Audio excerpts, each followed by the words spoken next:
Now, Liz, you're a seasoned reporter. I want to know, at what point did you sit there and say, this case is going to be something? Because, I mean, this exploded. Everyone was talking about it. It wasn't just something in the South that people were talking about.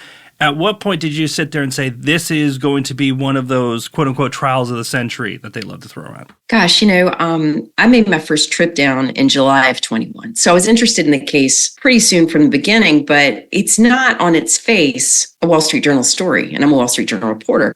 There was some this is a true crime story, Val. Why would you be interested in it? I was like, it actually is a classic Wall Street Journal story. It's about money and power, and it's set in an interesting place. It elucidates something about this country that we live in.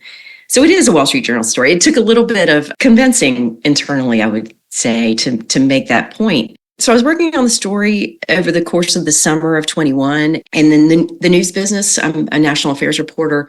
News is constant. So that same summer was the tragic collapse of the condos in Surfside in Florida. So I spent a considerable amount of time down there working on those stories and just kind of pulling the thread at the Murdaugh story. And I was wondering, when am I going to have a chance to really devote all my time to getting this story done, telling our readers why this is interesting. And then Labor Day happened. And Labor Day is when, it's never make news on a slow news weekend. And Alec Murdaugh on that Saturday of the Labor Day weekend in 2021 said that he was the victim of a drive-by shooting. And the story jumped to a whole other level of crazy. So that was when I knew something is very strange here. And then also, he was already on the cover of People magazine when that happened. There was something that had captured the national imagination before that shooting, and then it just catapulted. So that was around the time where I said,